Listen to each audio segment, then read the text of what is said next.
Hey, and welcome to the second episode of the Two Anchors podcast. I'm Jamie Breen. And I'm David Holston Thorne. We are happy to be back after a 2-week layoff, and thank you to everybody who tuned in, and welcome to our new listeners. We just wanted to take a second and explain how the upload process of these videos goes, because I know it can be a little confusing, but hopefully I will properly label them and it will be easier for you to find. Every video segment of these podcasts is 15 minutes long. So if we do a 45-minute episode, there will be 3 segments. So they will be labeled part 1, part 2, part 3. YouTube is our service that we use.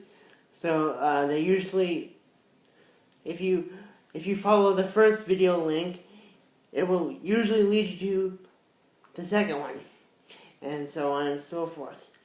But thanks again for tuning in.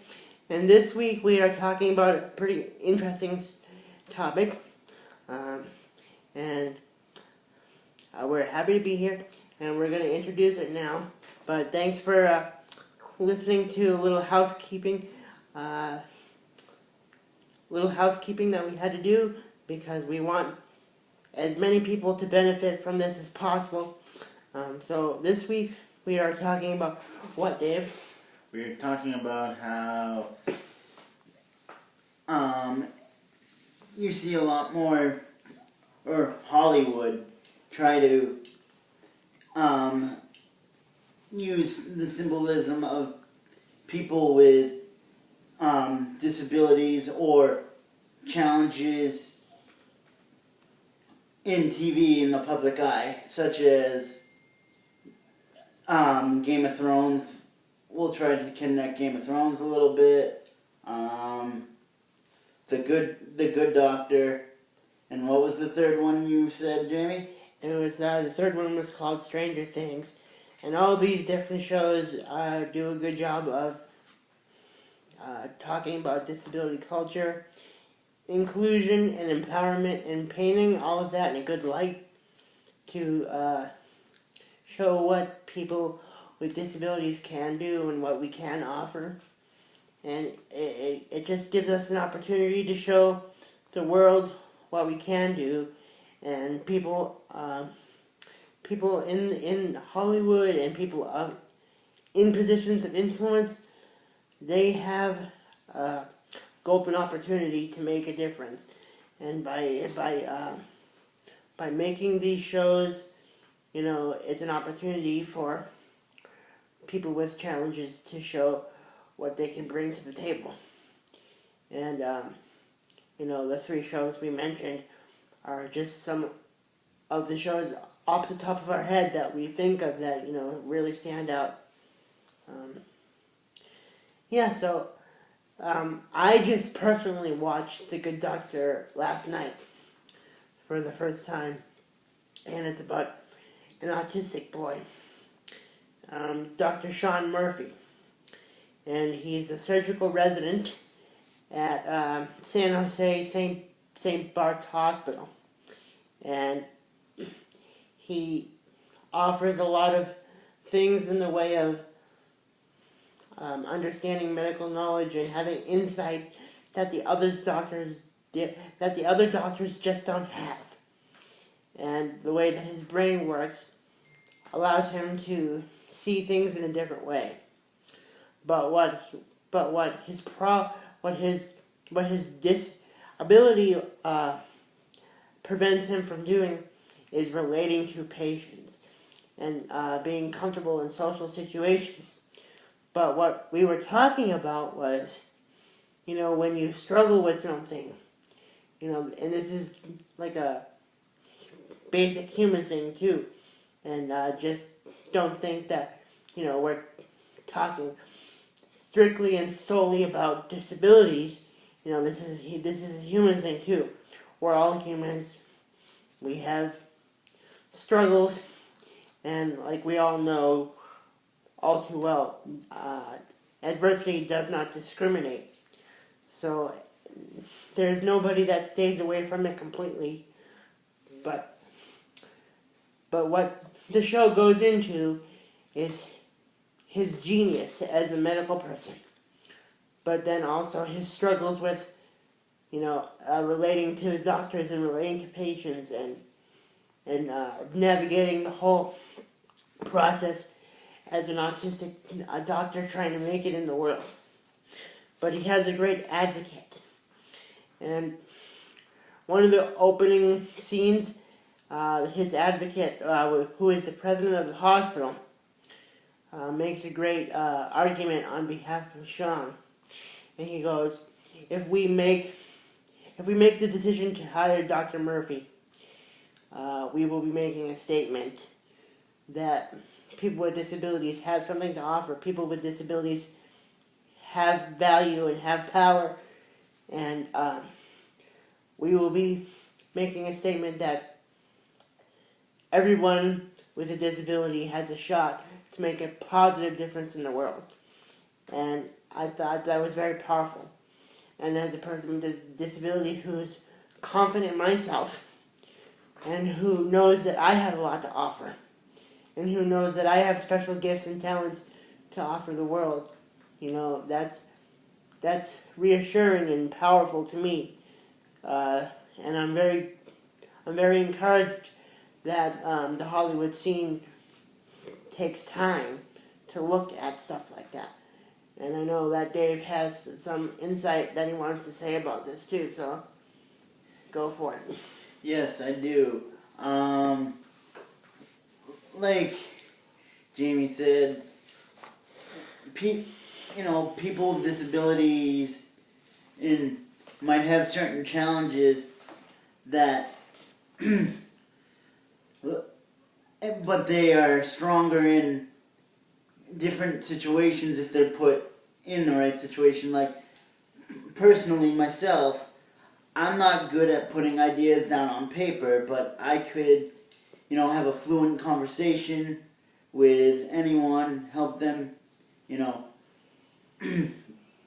figure stuff out, help them through a tough situation. I might not be able to write it down, but I can store it in my mind and talk it out. And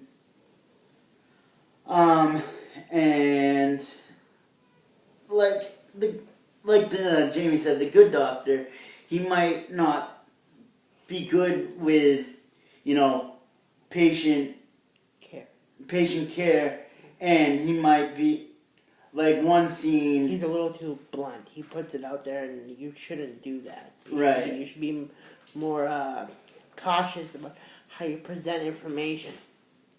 Yeah, but he is a medical genius, and he can see problems that other doctors and nurses couldn't see, and that makes him an asset to the hospital. Yes. And another,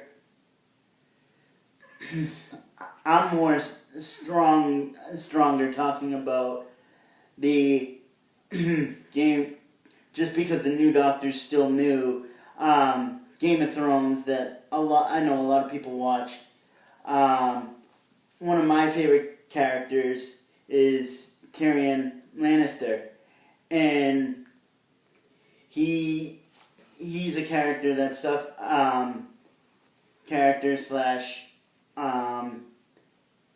and the actor as well, has dwarfism. Oh yeah, because that's a good point. Because the actor himself also has the diagnosis, so it actually makes it more real. Right, and I just think his character is more the conversationalist and helps the different. He'll help Jon Snow. He'll help. He's like the advisor part. Advisor for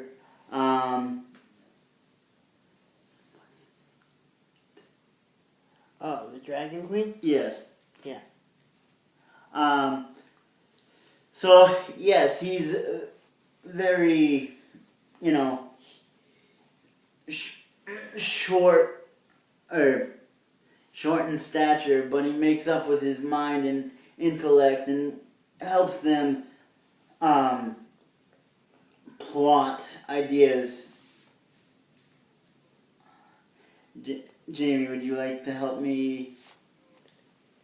Yeah, I mean, so I think that a lot of different shows like The Good Doctor and the Game of Thrones, also the sci-fi thriller Stranger Things, has an actor with chronal dysplasia, which affects the density and strength of bones as well as teeth, and he actually started his career on Broadway, but he's a young person, actually a lot younger than us, and these people, you know, Tyrion, the Good Doctor, the actor's name is actually Freddie Hyman. So all these people, you know, they're putting themselves out there. They're putting themselves on the line to showcase their disability and to showcase what they can do and to showcase disability culture in a positive way. And I think that's very brave on their behalf to put themselves out there like that. Not that making a big deal out of disability in a negative way, but in a positive way, in an empowering way, to show, like we said in the beginning, to show what they can do, to show what they can offer, to show it in a positive light, to make you think twice about somebody's capabilities.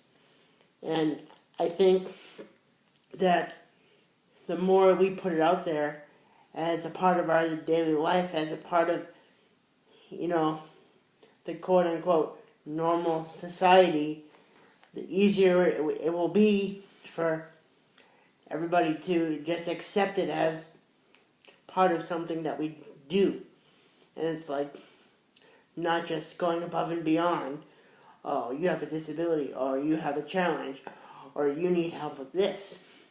It's not like, oh, I have to make special accommodations for this person. I have to make a sacrifice because somebody in a wheelchair is here, or because somebody that is short stature is here, or because somebody who's awkward in social situations, I have to be mindful of that. So it's all these different things that you have to think about, that everyone with a disability is an individual. And they come with different struggles and challenges that we all have to be mindful of. But as these things keep making their way out into the world and making their way out into public, you know, the more we see it, the more used to it we become, and the less weird it seems. And I think that's a great thing. And I know that all my friends and all my family, like, they never see it as like, oh, Jamie's in a wheelchair. Jamie has cerebral palsy. Mm-hmm. No, it's just, this is my cousin Jamie, or this is my brother Jamie, or this is my son. And this is how it is. And we just make the best of the situation that we have.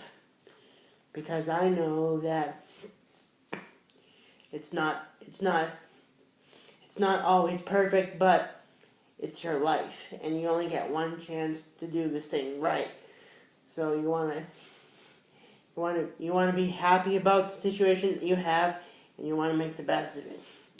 And I think that like we said in the beginning, Hollywood has this amazing platform in which to draw from and to go off of, because the eyes of the public, the eyes of the world is